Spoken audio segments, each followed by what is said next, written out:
Hello students, these are your prompts for the midterm assignment. I'm going to go over briefly. This first one is a prompt on Bruce Catton, Grant and Lee. You also have the option to write about George Orwell, and you also have a much more open-ended option to write in the definition modality.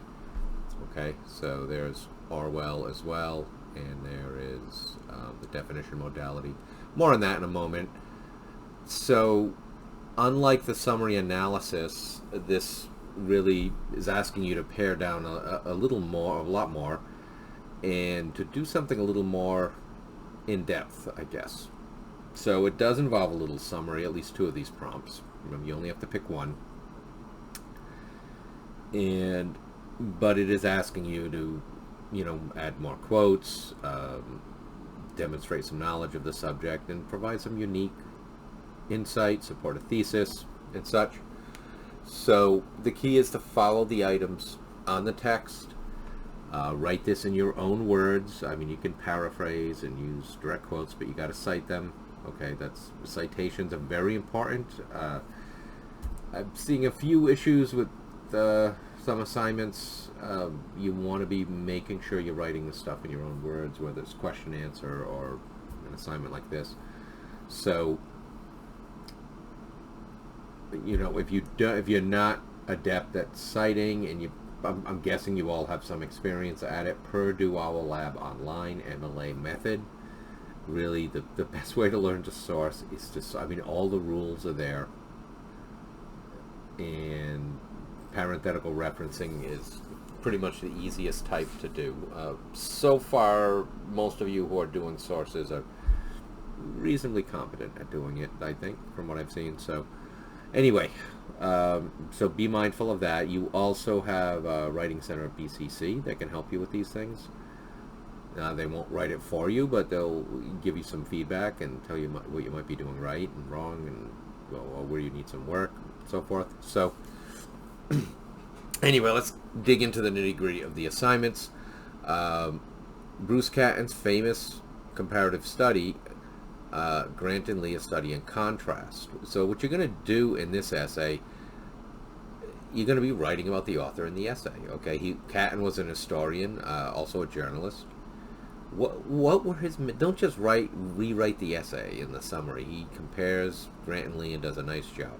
That's good. That's part of it. But how did the author communicate that? What was his writing strategy? Why did he provide so much contrast first and comparison second? Why did it begin and end at Appomattox?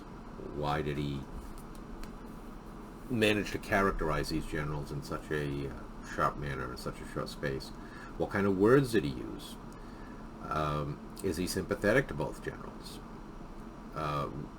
Does Catton capture the historical period of the end of the Civil War? Okay. How does he organize this essay? How does he use transitions? Okay. You should start with a thesis statement, preferably in your first paragraph, and try to support this. Summarize the main points of his comparison contrast. Show the author's knowledge of his subject, and use textual evidence, which is a fancy way of saying direct quotes, from the essay with parenthetical references. You can use first person in this if you want and include your personal reaction to the essay. Or you can write in academic voice, which is passive voice, third person. I will be asking you more to do this for your final essay, I believe.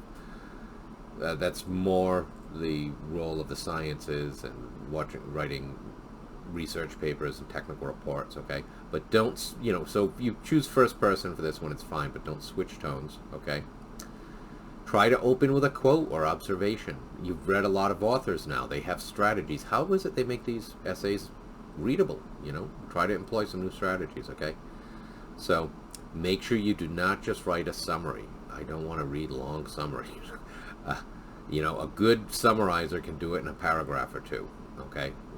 So write your own thoughts on the subjects. You can write about the author's purpose, how they achieve this purpose, their writing strategy, their style, their audience. And you can figure out their audience by figuring out who they are and where this was published, okay?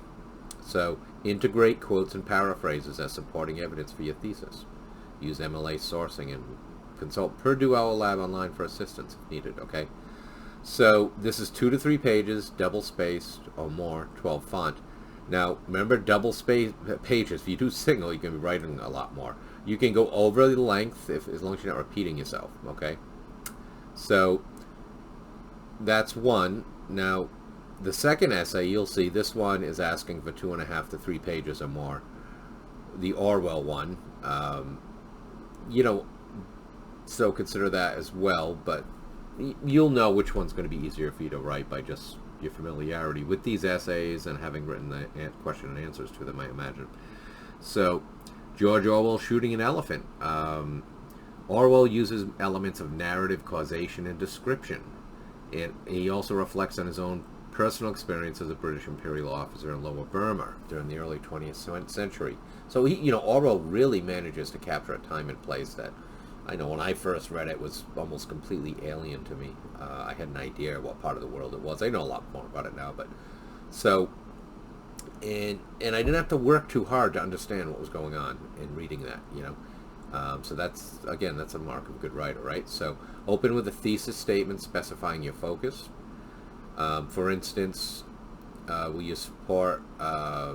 Did you support the author's actions? Did the author do his duty, or he cave into pressure, or both?